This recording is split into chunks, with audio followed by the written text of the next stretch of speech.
Chapter 14, the Shri Sai Satcharita. In Chapter 14, the main story is of an affluent landowner, Ratanji Shapurji Wadia. It is beautifully described. Shethji had all the comforts that wealth could provide. However, though he appeared to be contented and happy, he was very disheartened and sad, as he did not have a son. He pined to have a son.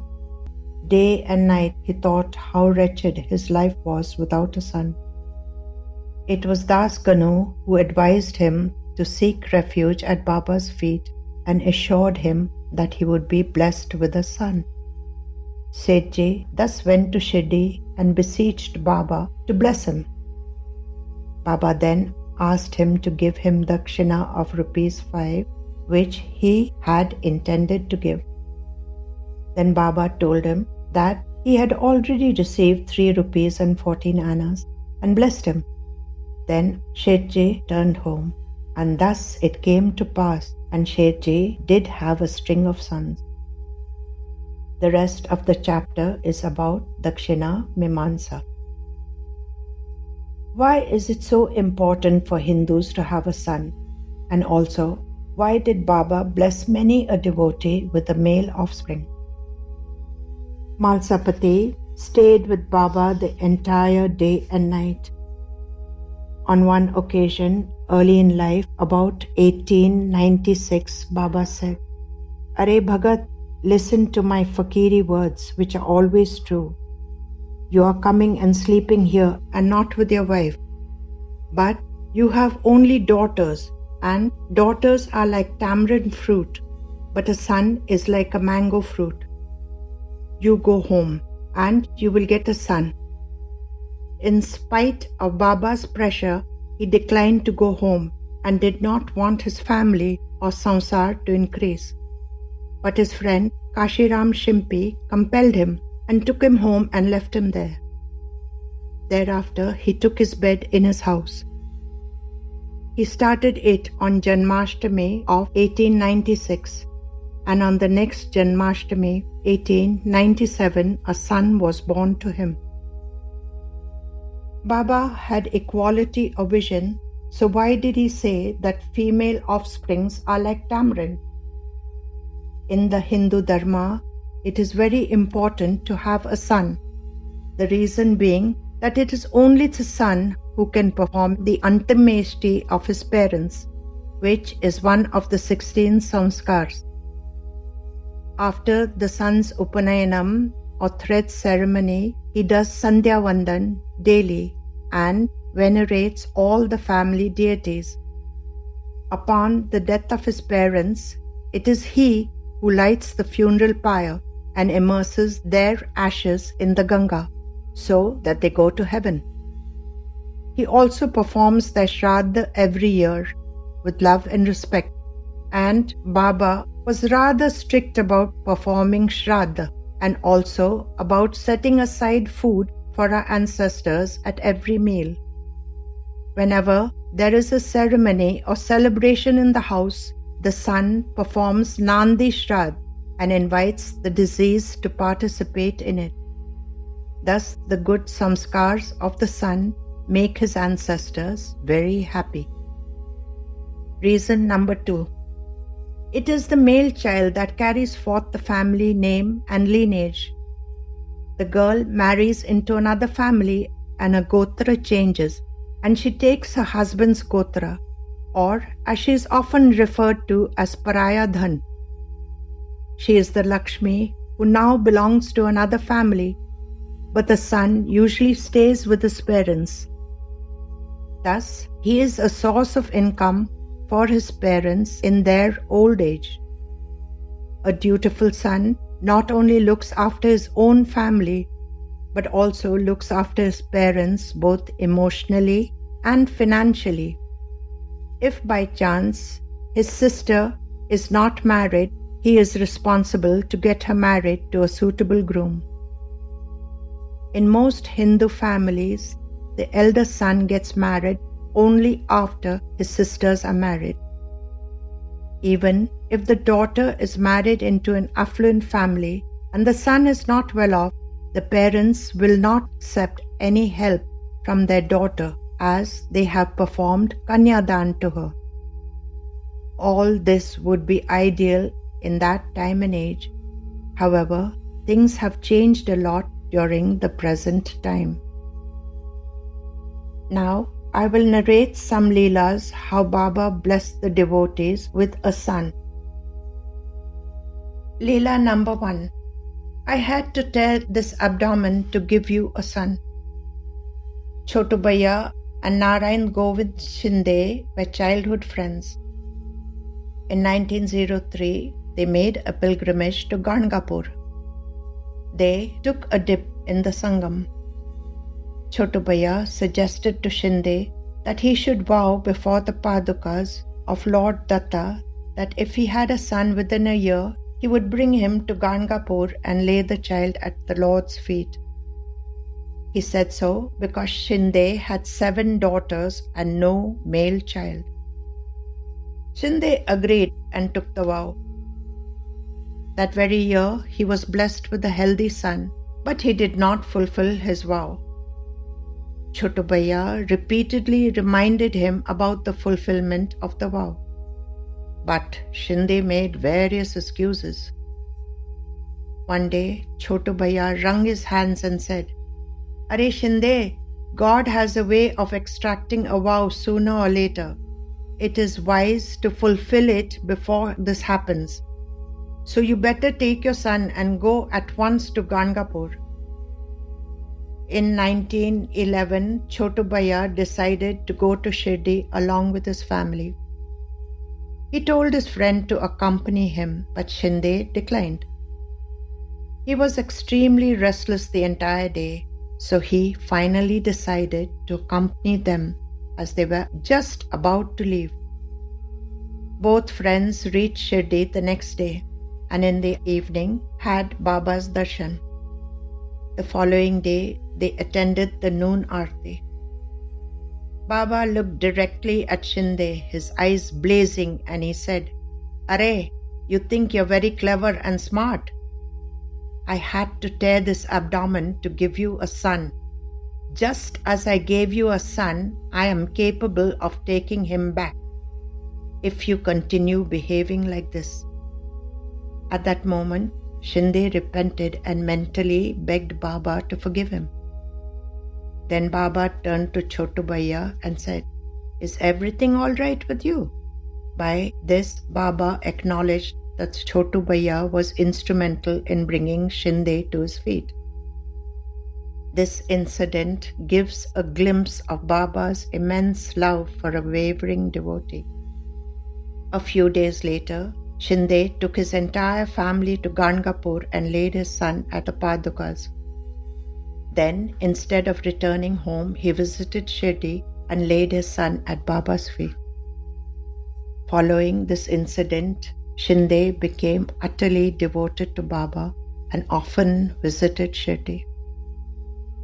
This Leela is taken from Sai Leela magazine, volume 2, number 9, year 1924. Leela number 2. Baba gives his son back.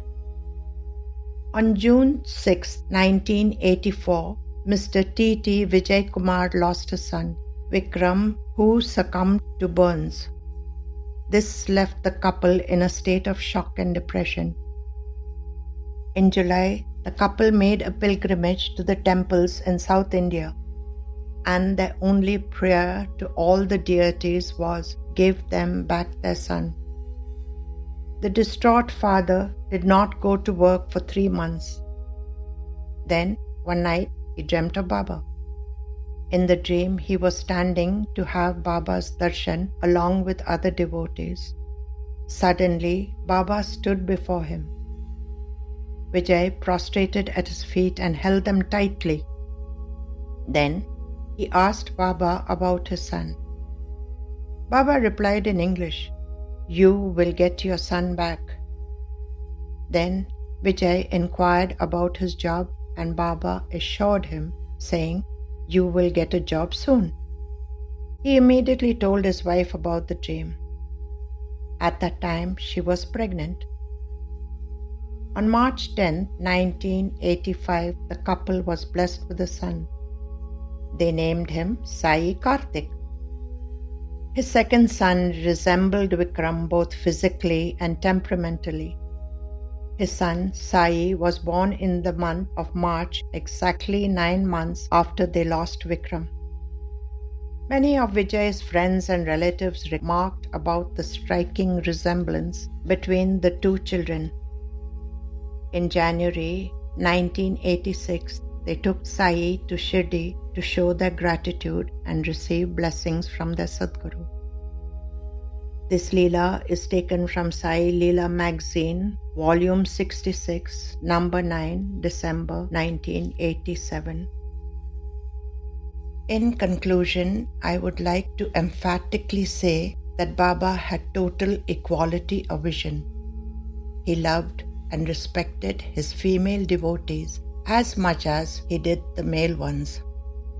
Baija Mai, Radha Krishna Mai, Lakshmi Bai Khapade, Lakshmi Bai Shinde, Sita Devi Tarkad, and Chandra Bai Borkar, just to mention a few, he respectfully called Ai, Mai, or Bai, and loved them a great deal. Dakshina Mimansa. The word Dakshina means sacrificial fees. Types of Dakshina. There are two types of Dakshina. One is Vyavaharik or traditional, and two is Avyavaharik or Dharmic or spiritual. The Shastras say that we should not go to meet God, Guru, or King empty-handed. So we usually bring a coconut, bananas, some fruits, flowers, sugar candy, and pedas as offerings. Importantly, when we offer money, it is considered as traditional type of dakshina. When we take diksha from a guru, he blows a mantra in a ear. Then we do his pad puja and give him dakshina. This is considered as adhyatmic dakshina. Initially, Baba did not ask anyone for dakshina. He lived his life like a fakir. The Dwarkamai was old and dilapidated. His belongings were few. All he possessed was a sack for a seat, a cloth to cover his head, a kafni, a langot, and joli, a tin tumbrel and satka. This was his samsar. Hence, he had no need for collecting money. He begged for food from certain houses and ate whatever was given to him as bhiksha. For his chilim, he got tobacco from the village. So also did he get the wood for dunimai and oil for his lamps from a few shopkeepers. Hence, there was no need for money. The villagers did not pay any heed to him and thought him to be a Yeda fakir. Baba started asking for dakshina when devotees from Mumbai and other places started visiting Shirdi, and his divinity was quite evident. The villagers heard that a great Aulia had manifested in Shirdi, and they came in droves. It was then that Baba started asking for dakshina. His method of asking for dakshina was unique. He did not ask everyone for it. If a devotee offered dakshina, sometimes he accepted it and other times he did not. Many a devotee wished that Baba would ask him and he would give the dakshina, but Baba may or may not have asked him for dakshina. If a person was disinclined to give dakshina, Baba did not ask him for it. If he offered it, Baba did not accept it. If he placed it there, as traditionally dakshina is placed at the feet of a saint, Baba asked him to take it away without touching it. He did not take dakshina solely from the wealthy people. He asked it from everyone, even females and children. Example, Mrs. Tarkad. Baba asked her to give him rupees 6, that is, the 6 internal enemies. Sai Satcharita, Chapter 9. From children as well he asked. Example, he asked Gavankar, who was only 12 years old, to give him 2 paisa. The transaction was completed by Gavankar saying, "It is given," and Baba saying, "It is accepted." The 2 paisa is symbolic of Shraddha and Saburi. What did Baba do with the Dakshina? Many a time Baba gave back a portion of the Dakshina to the devotee and said, "This is my money that I give you. Now keep it in a safe place. If you choose to keep it in your devara, then perform daily puja to it." Sometimes when a devotee gave a certain amount, Baba demanded the same amount again. He even fought with the devotee and got double the original amount. When Dr. Gavankar's guru went for darshan, he gave Baba 2 rupees as dakshina. Baba demanded and fought till he got 4 rupees, that is double the amount. Every time he collected about 200 to 300 rupees and kept it in his pocket. Of the dakshina, he did not spend a single anna on himself. He gave 10 to 100 rupees to certain devotees. From the remaining amount, he bought baskets of mangoes, guavas, bananas, and sugarcane and distributed it. Kirtankars, bhikshus, jugglers, musicians all benefited from it. He gave large amounts to them depending on their skill. In the evening, he did not own a single pie. When Baba took dakshina, there was a lesson in it. He tested the person giving it. Was he giving it willingly? Was his Atma saddened by the thought of having to part with his money? Was his attachment to money deep? Was there a chance that it would lessen over time? He taught these things by demanding dakshina. The amount he took, he returned 100-fold. Guru Dakshina. The second type of dakshina is Guru Dakshina, where the Guru gives mantra upadesh and the disciple gives dakshina. But the dakshina need not necessarily be money. Baba often asked for dakshina from the poti that the devotee was reading. Dakshina of Nishtha and Saburi. In chapter 18 and 19 of the Shri Sai Satcharita, the story of Sathe, Radhabai Deshmukh and Dabholkar are given and the Guru's grace is explained. This is an apt example of Guru Dakshina. The story of Radhabai Deshmukh. Baba said, "I stayed with my Guru for 12 years, serving him from morning to night. I loved him with my heart and soul, and I thought of nothing else. My Guru was the only thought and the only sadhana I had. He had got my head shaved and asked me for 2 paisa as dakshina. Mother, the 2 paisa was not monetary coins. What he asked for was Nishtha and Saburi. The meaning of Nishtha is loyalty, faith, reliance, and integrity. Saburi is fortitude and courageous patience. These 2 paisas I gave willingly. My Guru did not have any expectations from me. He guarded me and protected me from harm." Kashiram Shimpi gives Baba 2 paisa daily. Any devotee giving dakshina should not be proud that he is giving dakshina and he can afford to do so. Nor should the devotee feel that the Guru depends on the dakshina given by him. An apt example of this is Kashiram Shimpi. He came into Baba's contact from the very beginning.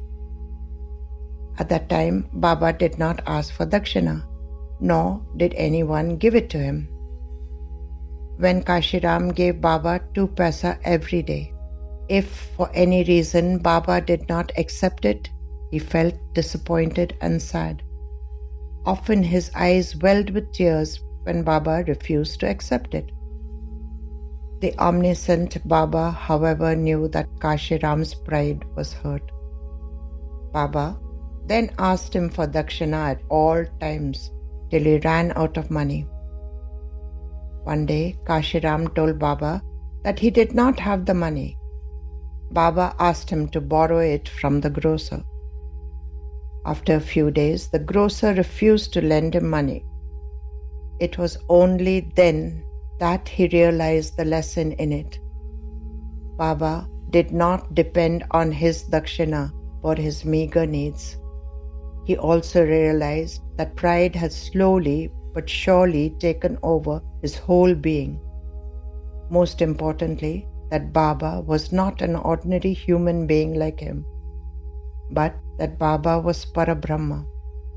He was the donor and the receiver, and every action was through him. From that moment, his fortune returned and he became wealthy and humble. Baba takes on the fever of Gajanan Narvekar.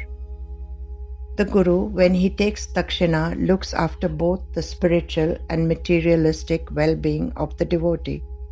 That is, he looks after the welfare in totality. Once a devotee named Gajanan Narvekar was suffering from high fever. It was continuous and relentless. He sent his son to Shirdi with dakshina of 500 rupees. His son went to the Dwarka Mai and gave Baba the 500 rupees. The moment the money touched Baba's hand, Baba got high fever and started shivering. A devotee seated next to Baba saw him shivering and asked him how he got the high fever all of a sudden. Baba replied, "When I accept dakshina from anyone, I have to carry all his burdens, whether spiritual, materialistic or physical, that is health." Shapurji, Shethji and his dakshina. Prior to going to Shirdi, the Seth had welcomed Mauli Sahib, a saint from Nanded, who had visited him by offering him a small feast of fruits, savories and delectable confectionaries. And when Das Ganu checked the yadi or bill, it was exactly 3 rupees and 14 annas. Baba identifies himself with this saint, and hence he tells Shethji that he has already received the 3 rupees and 14 annas, and so he has only to give him the balance of the 5 rupees of dakshina. This gives a glimpse of Baba's all-pervasiveness. And this concludes the commentary on the chapter. Om Sai Ram.